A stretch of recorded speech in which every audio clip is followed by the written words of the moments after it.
টয়লেটে মেয়েদের মাথার চুল ফেললে গুনাহ হবে কিনা?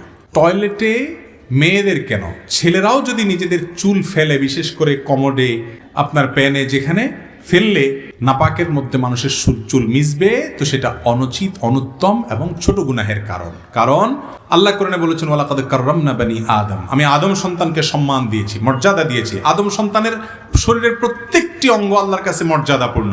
এজন্য মানুষের শরীরের কোনো অপমান, মানব দেহের কোনো অপমান, মানুষকে অপমান, এমনকি মানুষের চুল নখ, এটা অপমানিত হয়, নোংরামি হয় এগুলোর সাথে, এরকম কোনো কাজ করা ইসলামের দৃষ্টিতে প্রশংসনীয় কাজ না। আপনার চুল নখ অতিরিক্ত থাকলে সেগুলাকে হয় কোনো মাটির নিচে দাপন করবেন, আর না হলে কোনো মাটিতে ফেলবেন, যাতে করে সেটা ময়লা, নোংরা, পায়খানা, মলমূত্রের সাথে মিশে গিয়ে না যায়। হ্যাঁ, আপনার অজান্তে গোসলের সময় এক দুটা চুল চলে গেছে, কত কিছু ঝরে গেছে, হয়তো কোনো পশম ঝরে গেছে, সেটা তো আর আপনার নিয়ন্ত্রণে নাই, ওইটার জন্য পেরেশানি নাই। কিন্তু ইচ্ছাকৃতভাবে চুল কেটে নোংরা বা ময়লা জায়গা ফেলবেন না, নখ কেটে ময়লা জায়গা ফেলবেন না।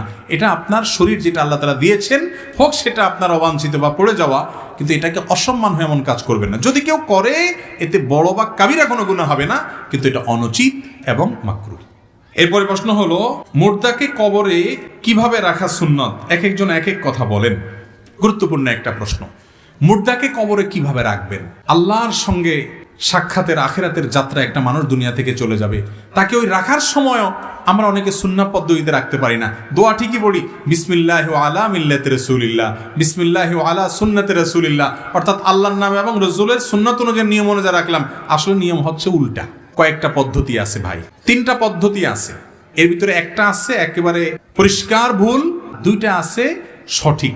এর মধ্যে একটা হলো সর্বোত্তম এবং সুন্নাত। সেটা কোনটা? সেটা হলো কবর খনন করার পর, গর্ত করে খনন করলেন মুর্দার জন্য মাপ অনুযায়ী, পশ্চিম পাশের যে কবরের আপনার অংশটা মাটির, ওইটা নিচ দিয়ে একটা সুড়ঙ্গ করবেন, সুড়ঙ্গ। এই সুড়ঙ্গটাকে সুন্দর করে এমনভাবে করবেন যে সুড়ঙ্গের ভিতরে গোটা লাশটা ঢুকায় দেওয়া যায়। কথা কি বুঝতে পারছি? কবরের পশ্চিম পাশের যে মাটির অংশটা, এই যার নিচ দিয়ে একদম সুন্দর করে সুড়ঙ্গা করে লাশটাকে পুরো সুড়ঙ্গের ভিতরে দিয়ে দিবেন। সুড়ঙ্গের ভিতরে লাশটা দিয়ে এরপরে বাঁশ, অন্যান্য চাটা ইত্যাদি দিয়ে মাটি দিবেন। এটা হলো সুন্নাহ সম্মত। কথা কি বুঝতে পারছি? সবচেয়ে উত্তম এটাই করবেন।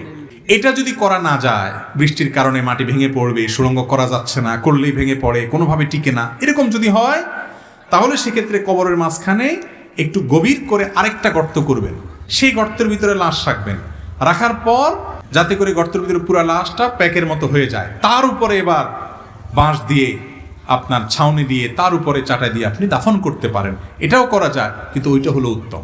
3 নম্বর আরেকটা পদ্ধতি হলো, অনেকে দেখবেন কবরের এমনি পশ্চিম পাশে একটু ঠেলে থুয়ে বা পূব দিকে একটু ঠেলে থুয়ে আপনার ওইটার সাথে কোনো রকম লাশে একটু কাজ করে থুয়ে বা চিৎ করে থুয়ে ওইটার উপরে বাঁশ দিয়ে দাফন করে দেয়। এটা হলো সুন্নতের খেলাফ।